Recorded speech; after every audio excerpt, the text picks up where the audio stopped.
भारत सरकार अधिनियम 1935। इससे चौथा वाला जो वीडियो जो था उसमें हमने जिन्ना की 14 सूत्रीय शर्तें जो थी उनका सारांश जो उसका अध्ययन किया। इसके साथ ही हमने सांप्रदायिक पंचायत जो उसके बारे में अध्ययन किया। अब जो है हम लोग पूना पैक्ट जो उसके बारे में अध्ययन करेंगे कि प्राचीन काल से ही दलित वर्ग हिंदू समाज का एक अभिन्न अंग है रहा है, ये हम सब जानते हैं।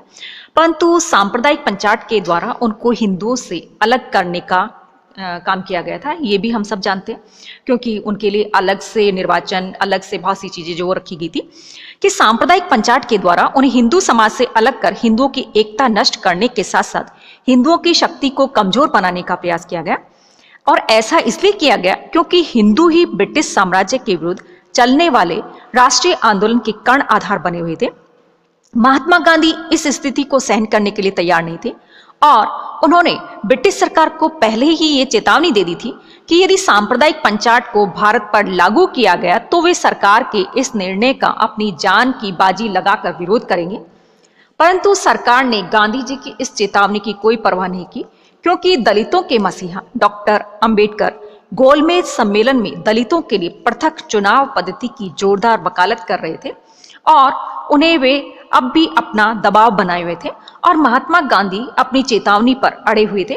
और 20 सितंबर 1932 को उन्होंने अपना मरण व्रत आरंभ कर दिया, यानी कि आमरण अनशन। और डॉक्टर अंबेडकर ने इस व्रत को राजनीतिक ध्रुवता बताया, जबकि अन्य आलोचकों ने कहा कि यह बलपूर्वक अपनी मांगे मनवाने का तरीका है। परंतु गांधी जी के मरण व्रत का बहुत ही अच्छा प्रभाव पड़ा।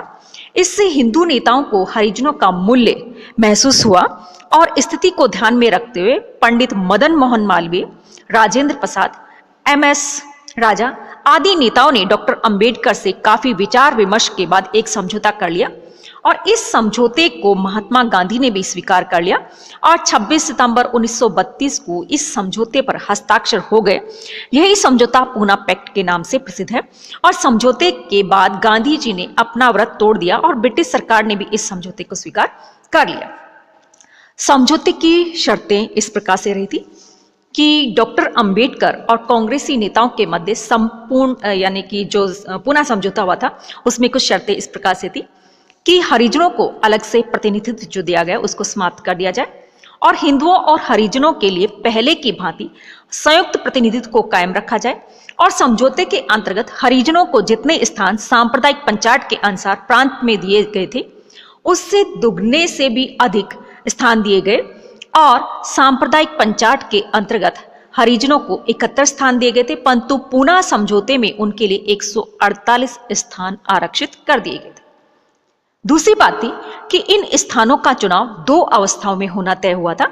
प्रारंभिक चुनाव में हरिजन सांप्रदायिक चुनाव प्रणाली के आधार पर प्रत्येक स्थान के लिए 4 उम्मीदवार चुनते थे, परंतु अंतिम चुनाव में स्वर्ण हिंदू तथा हरिजन मिलकर मतदान करते थे। और इसके अलावा उन सामान्य स्थानों के लिए जो हरिजनों के लिए आरक्षित नहीं किए गए थे, हरिजनों को चुनाव में एक अतिरिक्त मत देने का अधिकार दिया गया। तीसरी बात थी कि केंद्रीय विधानमंडल में हरिजनों को संयुक्त चुनाव पद्धति के आधार पर प्रतिनिधित्व दिया गया और प्रांतों की भांति यहां भी उनके लिए स्थान आरक्षित कर दिए गए। लगभग 20% स्थान ब्रिटिश भारत में देसी रियासतों को छोड़कर हरिजनों के लिए आरक्षित कर दिए गए। चौथी बात यह थी कि स्थानीय संस्थाओं और सार्वजनिक सेवाओं में हरिजनों को उचित प्रतिनिधित्व दिया गया। इसके अलावा हरिजनों में शिक्षा के प्रसार के लिए आर्थिक सहायता देने की शर्त भी रखी गई। इस प्रकार से पूना समझौते के द्वारा हरिजनों को हिंदू समाज से अलग करने की ब्रिटिश साजिश जो थी वो विफल रही और शताब्दियों से शोषित दलित वर्ग को उनकी जनसंख्या के अनुपात में उचित प्रतिनिधित्व भी प्राप्त हो गया। कुछ आलोचकों ने इस संपूर्ण प्रकरण में डॉक्टर अंबेडकर की भूमिका पर सवालिया निशान लगाया, परंतु वह सही नहीं है कि हिंदू समाज में हरिजनों की जनसंख्या की दृष्टि में जो स्थान दिए गए थे वे सर्वोच्चता उचित ही कहे जाएं।